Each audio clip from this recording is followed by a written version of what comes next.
So I'm Tal Petty, and I'm the founder of Hollywood Oyster Company in Hollywood, Maryland. And we have three signature brands of oyster. We sell the Sweet Jesus oyster. Sweet Jesus, that's a good oyster.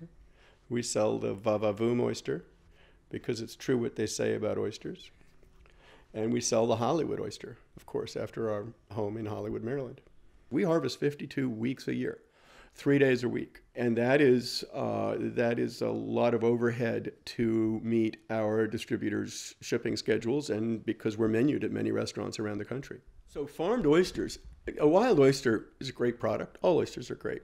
They bring habitat back, they clean the water, and they're a delicious food. A wild oyster is more of a commodity product, whereas a farmed oyster is a branded oyster, but it also has a distinct and unique taste to that farm. So here in Hogs Neck Creek in Hollywood at our farm, we have a delicious miroir, which is like going to your favorite wine. And our miroir is from the fossils in the creek and the clay substrate. And it has a delicious mineral finish to it that the chefs love and the customers come back for. The great thing about oysters, and the fun part of the discovery process of eating farmed oysters for a consumer, is that you get a dozen, you try a couple different varieties on the plate, and you try a Sweet Jesus oyster with a Va-Va-Voom oyster with another brand of oyster, and it's fun. You explore the differences, and the fun part is discovering which ones you like, the characteristics of this or that, and it's a discussion point. You go back for more oysters, you have another glass of wine or beer, and the fun begins.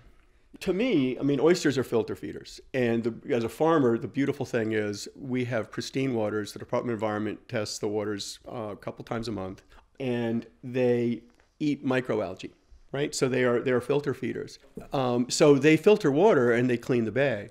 But also, to me, one of the real things that oysters do is they create habitat.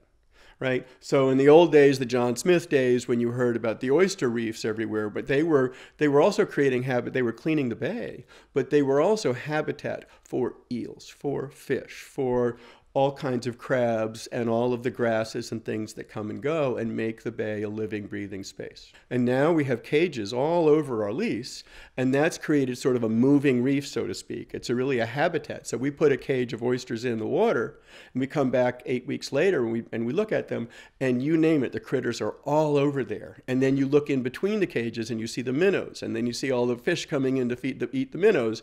And so we've created a habitat where there was a desert before. One of the things we do at Hollywood Oyster Company is coach other farms and work with them and show them what we've learned about farming. And so I was always brought up on the farm here in Hollywood to farmers scratch each other's back. And we have that same culture here with our neighbors. And so that's really this is a growing industry.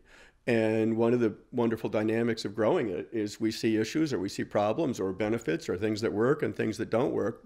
We share that, and I'm happy to share that because others have done that with us. You know, we supply paychecks to 15 different families, which is very real. We're a working waterfront, and that's part of the economic development story here in Southern Maryland. We're doing our part, and it's a wonderful living, breathing thing. We have a culture of openness and working together, and we work really hard in all kinds of weather and produce oysters that we are really proud of.